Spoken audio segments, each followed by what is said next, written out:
Everybody's got a story. You just have to listen. Hola, I'm Joe Pardavila, and this is Good Listen. Today, Lauri Loewenberg tells her story. With a background in dream psychology, Lauri is a professional dream analyst and the author of Dream On It. Unlock your dreams, change your life. So, why do we dream? What sorts of messages hide in the theater of our sleeping minds, and how can we unlock their meaning? Well, let's take the first step in finding out. Lauri, welcome to the podcast. Thank you so much for having me. So, Lauri, I want to talk about dreams because I guess you're a dream expert. But before we get there, as you know, for many years, I worked in morning radio, and I used to have to wake up at 3 o'clock every day. So my sleep habits were terrible. And I used to tell people, I don't have dreams. And people would say, like, that's impossible. Everyone dreams. Yeah. And we're going to talk about that in a second. But now that I have a more normal job producing podcasts, I actually get a full night's sleep. And what's kind of funny, Lauri, I know how people get those dreams about fears about their job. I'm getting fears about my job that I had like a decade ago, which is so weird. I'm like, wait a minute. I don't have this pressure of going live on the morning or something like that. So on the idea of people not having dreams, is that a thing? If I did, I couldn't remember them. Okay, so everybody dreams. If you are a warm-blooded mammal, you dream. It's a natural, necessary function of the brain. Every single night you do dream, and every 90 minutes throughout the night, you're dreaming. But a lot of people simply aren't remembering them. And therefore they think, I didn't dream last night, or I haven't dreamt in forever. You're dreaming, you're just not remembering them. And that's also normal. There's a lot of things that happen in the act of dreaming that don't allow us to remember them. In a nutshell, the act of dreaming, a good portion of it takes place in the same part of the brain where short-term memory is stored. So by nature, they're going to slip away really quick if you don't capture them as soon as you wake up. Interesting. Yeah. So, but why do you think, but do you think it now because I'm actually sleeping normally, I'm able to, my short-term memory is a little longer, I'm able to remember them now than before when I used to, when my sleeping habits were just horrible? Well, I think you're remembering them now more because you don't have to jump out of bed at 3 in the morning. So you now have the luxury of spending a little bit more time in bed when you wake up. And that's the key to remembering your dream. When you wake up, don't jump out of bed. That kills dream recall. You want to stay there for a few minutes, 3 to 5 minutes. And also don't move your body because the position you wake up in is the position your body was in when you were dreaming. So rolling over is just going to kill that dream. So yeah, that's why also, I don't know if you recall this, but during the pandemic, there was like this phenomenon going on called pandemic dreams. People were remembering their dreams like crazy. I got a lot of media out of it, by the way. So why am I dreaming about stuff from my old job, though? Why do you think that's coming up with me now? That's interesting. So a lot of people do find themselves back in their old job 10, 20, 30 years later. There's a couple reasons. It's kind of like when you quit smoking, you're still going to dream that you're smoking for quite some time afterwards. As the subconscious gets used to the new routine and that this is no longer a part of your life, it will taper off. Another reason you may get that is, especially years down the road, is because there will be something going on in your current life at that moment in your life that feels similar to the same kind of stress from back then. So let's get into dreams and you, because you've made a career out of this. And I'm sure growing up as a young girl, you were like, one day I'm just going to be a dream expert that's going to be on today's show and analyzing dreams and writing books. When did you realize this gift, I mean, for lack of a better word, that you could help folks with their dreams? Well, it's not really a gift. I did study dream psychology. So there is a method to this madness. There is a formula to being able to figure out, what our dreams mean. When did I decide to do this? Well, it was actually after my grandfather died when I was 19. And it was 2 weeks after his death. And I had this dream where we're walking arm in arm through this museum, and I knew he had died. And so I asked him, what's it like where you are?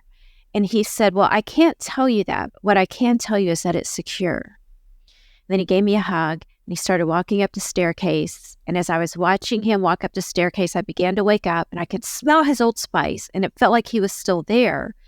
Anyway, that dream was so impactful to me that I decided I wanted to find out what this is. What is it? Why do we do it? What is the purpose? Are we going somewhere? So I studied dream psychology, and I was so impressed by how practical our dreams actually are. So I decided to get out there and get the message out there that this is something we all need to wake up and pay attention to.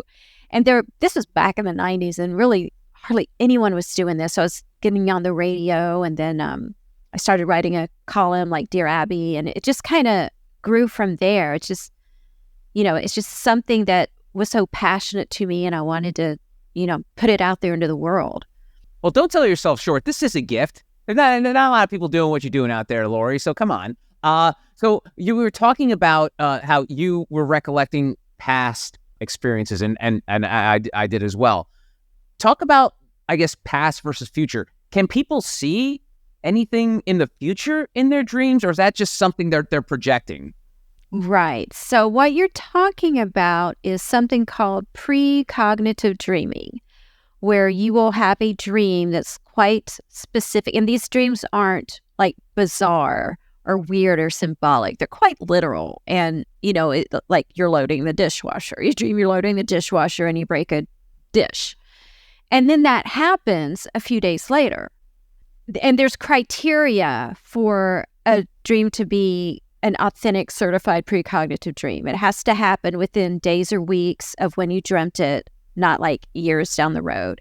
It has to be literal, not weird and symbolic. And there has to be enough detail within the dream that matches what happened in real life that it's undeniable. And so it is something that happens. And there's some research that's been done in this realm. And why it happens, we really can't say for sure. Is time really linear? I mean, it could get really, really deep, but it is something that happens. Wow, that's so cool. Yeah. And in your experience of studying dreams and then obviously doing it as a profession, analyzing dreams and writing about it, has there been a moment where you kind of like have an out-of-body experience and be like, oh my God, that's crazy. How is it? Like you start to question reality. Does that happen to you from times, since that moment you had that experience with your grandfather? Yeah.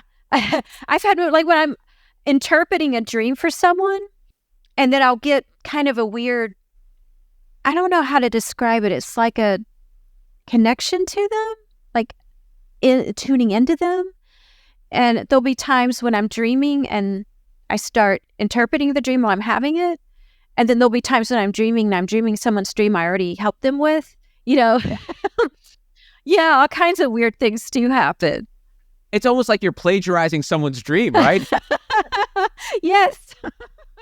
That's so funny. That's crazy. And I know from the times I've read about your work and speaking to you in the past, you say that there are a lot of recurring either moments in dreams that happen in a lot of people. And I remember one time you brought this up because I think I had it was like people when they have a nightmare where their teeth fall out. And yeah. I feel like I have that one all the time. I don't know why. What does that one signify? Okay, so the teeth dream is really common, and I bet you have had it because it is. Yeah, oh yeah. It's particularly common for people in the radio industry. Really? Because the teeth dream is actually all about communication in real life. So when your teeth fall out, that means you've allowed something out of your mouth that should have stayed in there permanently, like your teeth. So people who don't have a filter, or people who tend to say things without thinking about it first, or people who regret what they've said later will get that dream. Wow. Well, don't tell my wife this. How soon I listen, because I get that dream a lot. And as you know, I can be quite outgoing and probably say things I shouldn't say. But the thing, here's where I come from. And I always tell this to folks whenever I'm having a conversation with a stranger, someone I know, it's like, when I ask a question or say something, it really comes from like a perspective of good. Like I only want to know and be curious, but I guess maybe deep down, I feel like I'm crossing a line and not knowing it. Yeah, it could be. Maybe you're subconsciously feeling like, I shouldn't have gone there, or I should have maybe worded it differently. All right. Well, now I know it. So when I have that dream, I don't have to wake up freaking out like, oh my God, I lost my teeth. I spent a lot of money at the dentist. What's another super common dream a lot of people get these days? The back at school dream. Oh. That one is that's what I get so much. And there's a lot of different variations to the back at school dream. So, let me know which one you've had. There's the one where you're unprepared for a test or a big project. Bing. There's the one where you can't find your locker or your class. Bing. There's the one where you can't graduate because you don't have enough credit. Oh, no, I haven't had that one. No. Oh, and this is the one I get the most, where you have to take either a semester or even all of high school all over again. Even though No. Oh, yeah. Oh, I hate that one. It's awful. Even though you've already graduated, but here you are again, having to do it all over again. So in general, what do a lot of those mean, the back to school dream? So the back at school dream is also so common because most of the time it's connected to something going on with your career or your job. Because school is your first job, and it's where you learn the dynamics of a job. You have to be on time. You need to be prepared, have done your homework. You want to fit in. You want to excel and keep on moving up to the next level. You're being tested and judged. Same dynamics as work. So when you get the back at school dream, you want to pay attention to the specific stress because it will be connected to a very similar stress in real life. For example, if you can't find your class or your locker, then that would likely mean you don't feel either that you are where you should be in your career or you're in a job or career that doesn't feel like the right fit. And the one where you're unprepared for a test or a big project. That's probably the most common one. So, of course, it's going to be connected to something in real life, in job or career where you're not feeling prepared. So it could be, evaluation time. Maybe you're trying to get a promotion and you don't know if you've prepared enough, or maybe you're learning some new skill set or new software or something, and you're not feeling up to the task. So again, the specific stress in the dream will be connected to a very similar stress in real life at the time. All right, speaking of stress, let's go from the business to the personal side. And I know Pink had that song a few years ago about like dreaming that her partner cheated and then she was mad at her partner the next day kind of thing. Yes. So what about relationship dreams when you either see like infidelity in a dream or maybe just something that's not really something that's happened in your relationship, but it could be foreboding of something happening? What about relationship dreams? Okay, so the cheating dream where you dream your partner has cheated, that's probably the dream I get asked about more than anything else. A lot of people, especially men, get slapped in the morning first thing. They're like, what did I do? But that dream is so common, not because cheating is so common, but because it's connected to a really common relationship issue, which is more often than not feeling like a third wheel or like there is a third wheel in the relationship. So it's not necessarily another person, but another thing the partner has brought into the relationship. Like maybe they've got a side hustle going on, or maybe there's a new baby, or maybe they're just working so much that they're just not home and with you enough. So when you get that dream, provided that there's not, infidelity in your past in this relationship and they're not acting sus. If that's not the case and you get this dream, then ask yourself what's going on right now that feels like a third wheel. And the dream is bringing it to your attention. It's shining a light on it so you can correct it in real life with your partner. Interesting. But the connecting of the dots of it, why would your brain or whatever it is that's producing these dreams show you that to then lead you into saying you're missing out on something or there's something missing in the relationship? Why is it just because, like you said, it's cheating is so common that's immediately what your brain goes to when it comes to stuff like that? Well, the main thing that will trigger a dream, that will create a dream, is a feeling. So if you've got the feeling in your relationship that you're not being given enough attention or that something's kind of getting in the way of how things used to be, the dream kind of formulates itself around that feeling. So essentially, deep down, you're feeling cheated out of the time and attention you feel you should be getting. And because cheating is such a common thing in relationships, yeah, your brain will go there. Wow. One thing that's common in a lot of my dreams is I'll see people that I haven't seen in ages or even talked to in ages.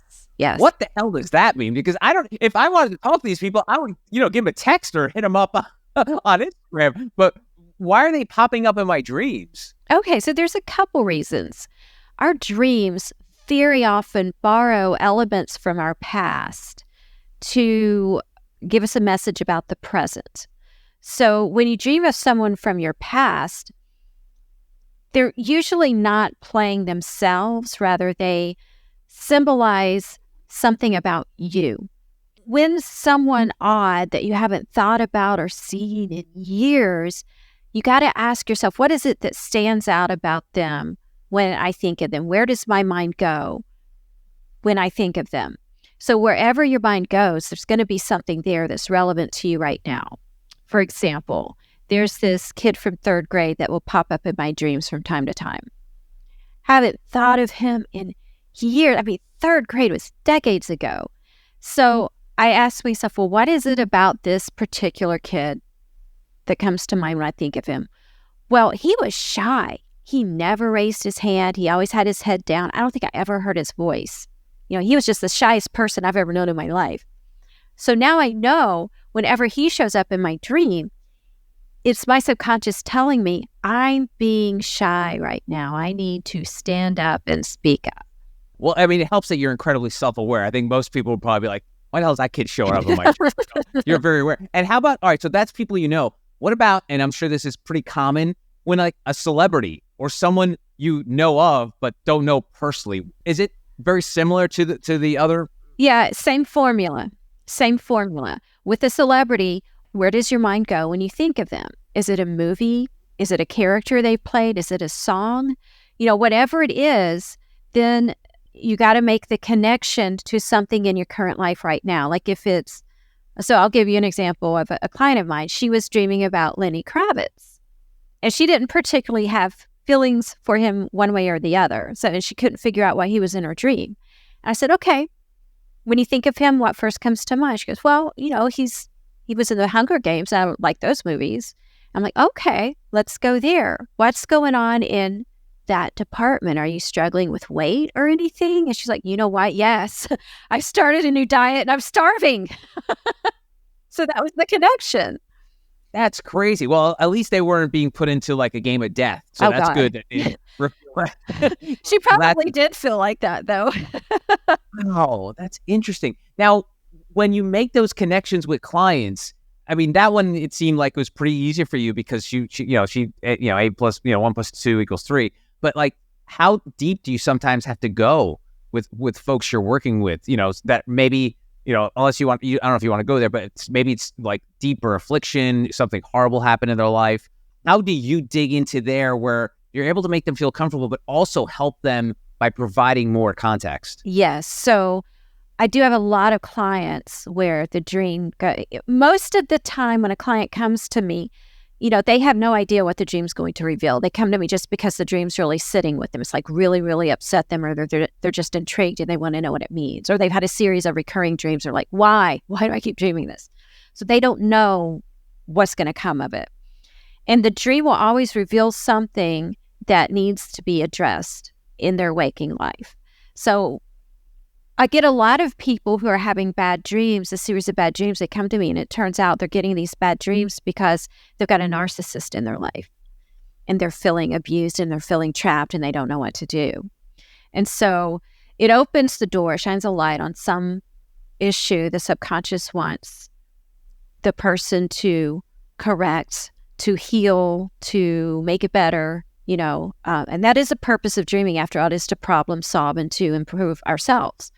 And so depending on what issue comes up when I'm working with someone on a dream, a lot of times I will just, if it's a really deeply, like they're trying to escape a narcissist, I will strongly encourage them to find a therapist who specializes in narcissistic abuse.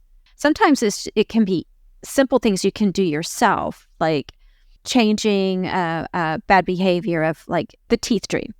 Perhaps you're one of those people who has no filter and you keep getting this dream and it's driving you crazy. Okay, well, once you correct that behavior, the dream stops. So start counting to 10 before you say something that you think might be a problem.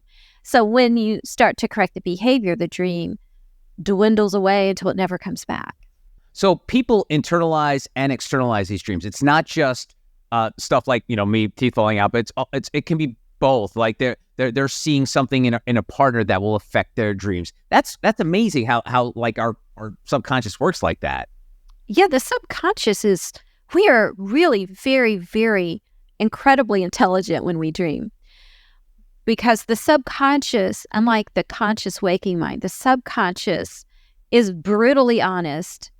The subconscious, unlike the waking mind, does not lie to us.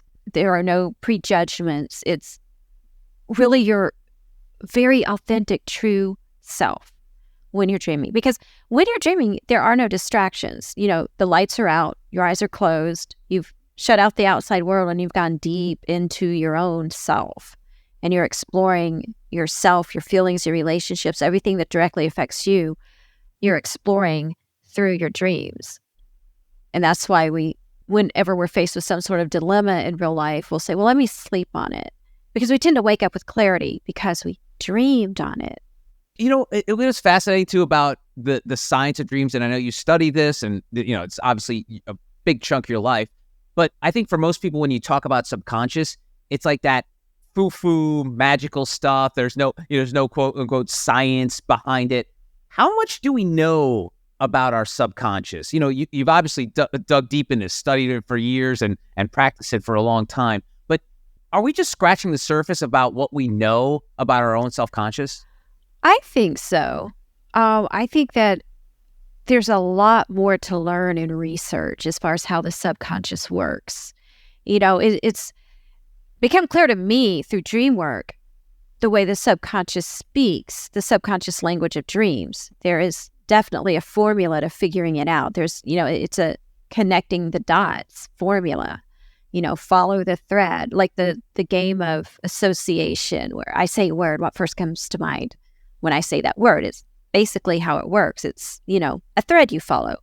But I think that there's a lot more research we can do because through the subconscious, we're also able to pick up intuitively on, the vibes of other people. And sometimes, like what's around the corner in the future, just that intuitive knowing, that anticipation. There's something there. So yeah, I do think that there's a lot more we can learn about how the subconscious mind works. And is it connected to, the what Jung called the collective unconscious, is the just the vibration of everything that's out there.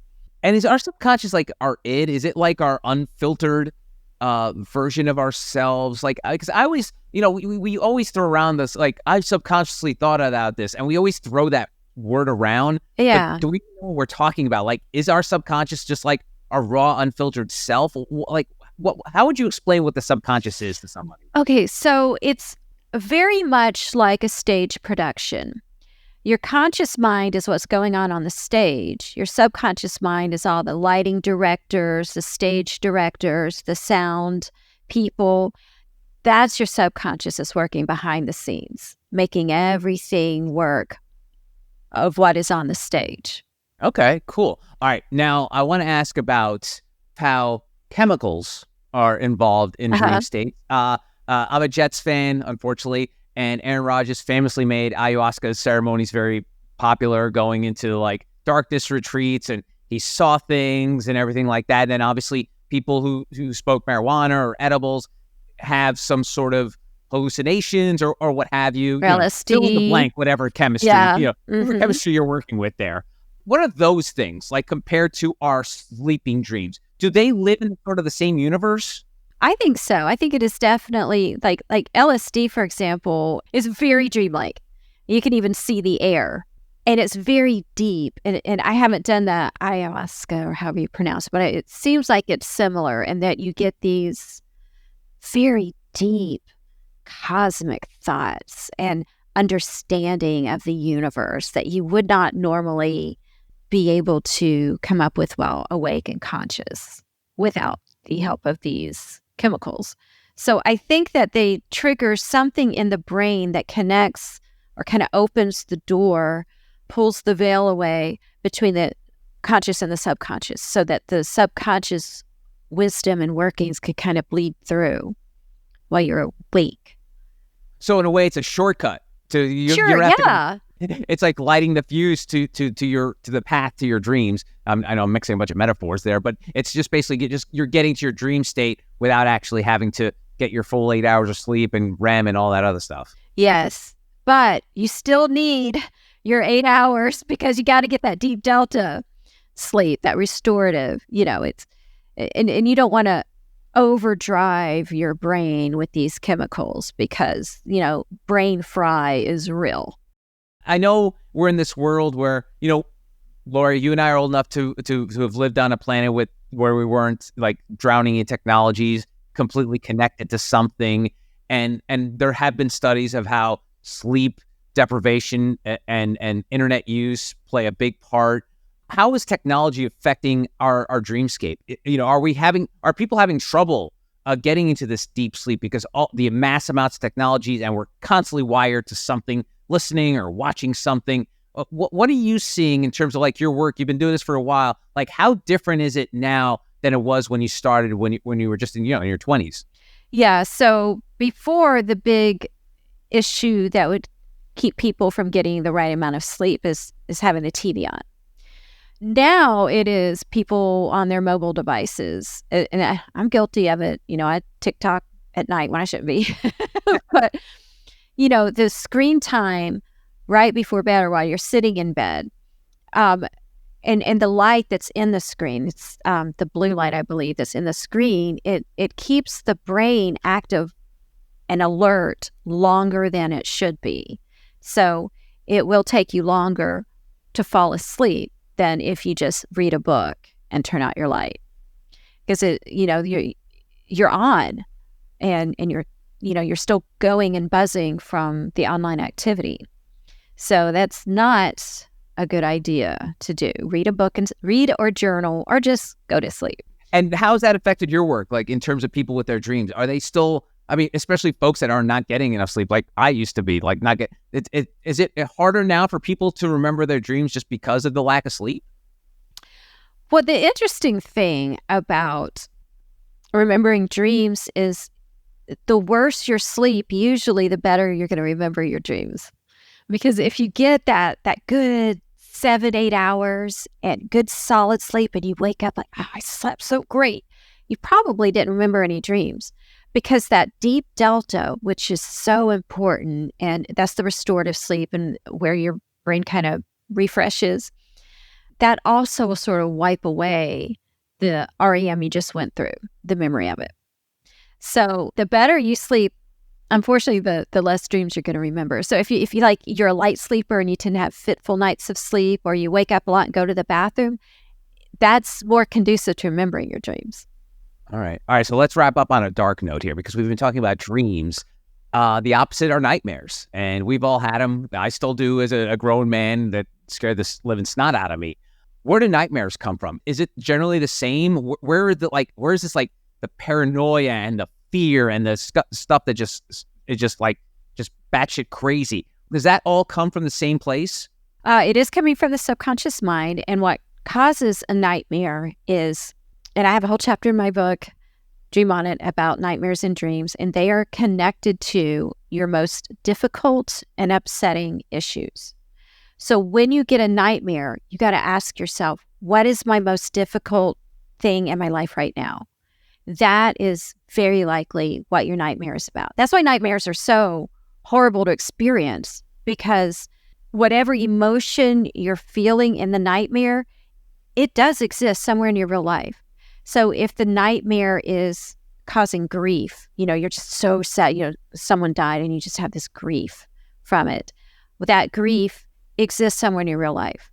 So what is causing the grief? That's what the nightmare is trying to help you with. If the nightmare is full of, fear, panic, anxiety, okay, what in real life is causing fear and anxiety? That's what the nightmare is trying to help you with. They're not fun, but they're actually the most important dreams of all, because they're shining a light on something wrong that your subconscious wants corrected. It's the way your subconscious is saying, okay, enough. We have to fix this issue once and for all. So it's like a slap in the face from your subconscious. Wow. So speaking of me personally, I used to have more nightmares when I was a kid, and I always hear about kids having nightmares. And I don't want to say I'm living my best life. I think I'm pretty happy. I got a great life, a great family, but I don't have them as often as I did as a kid. Is it just going back to the thing where I maybe as a child I was just a little more anxious, I had more anxiety than I do as adults? Yeah, you're less mature, and you know difficult situations will impact you more as a child than when you're an adult, and you can have the know-how, wisdom, experience to work through an issue. Also, maybe did you have a sibling that picked on you and made life a little difficult for you? That can cause nightmares. Yeah. I was a fat kid in school, so I probably just remembered everyone, making fun of me too. So that could have had something to do with it. Yeah, because life daily probably was difficult. All right. Well, I'm happy now. I got, I'm sure you can complain about something, but nothing that's popping up in my dreams. And so let's talk about you and your future. Like, what's the future of dreams look like for you? Is there anything else you can do in this space? I mean, how does technology play a part in it? Like, tell me about your future. Okay, so when AI came on the scene, I hated it because I'm also an artist. And so the first thing that was upsetting to me was how it was, all these AI art tools were pulling from actual existing art, and also had the potential to make art jobs redundant. Why would I hire you when AI can create a logo for me? Or why would I hire you when I can, put my face into AI and create some kind of cool fantasy version of myself? So I was hating that element of it. But my brother, he's a cyber security expert and all into computers, and he talked me into the benefits of AI, especially as far as the dream world. Because when I was talking to him about it, I realized AI works exactly like the subconscious, exactly like dreams do, because it pulls from existing things in order to create something new. And just like the subconscious pulls from different things in the world and in our own life, in our own past, in order to create a message to give us. And so I was like, oh, dreams and AI art go hand in hand, because I've started using it to recreate dream imagery, because dreams are so bizarre. AI somehow beautifully captures the feeling and the symbols in dreams quickly. I can too as an artist, but it'll take me hours or days to create, a beautiful dream picture. But AI does it in seconds. And so, it just helps me when I'm, on my social media, when I want to create a dream, explaining death in a dream, like the image it comes up with is so neat. So I'm loving it so far, but AI will kill us all at some point. Until that point, I welcome our insect overlords. Wonderful. Well, if you start getting AI nightmares, let me know, because then I know I'll have to be worried about it. But her name is Lauri Loewenberg. Thank you so much for the time. I really appreciate it. Thanks so much for having me, and sweet dreams. We can all hope. Find out more about Lauri at lauriloewenberg.com. And that's today's Good Listen. I'm Joe Pardavila. You can always connect with me on X, LinkedIn, and Instagram at Joe Pardavila, or TikTok at jpardavila. If you want to reach out, feel free to shoot me an email at joepardavila@protonmail.com and tell me your story. Lastly, if you can, please leave a 5-star review on Apple or Spotify and hit subscribe so you don't miss any new episodes. Thanks for listening. Until next time, adios.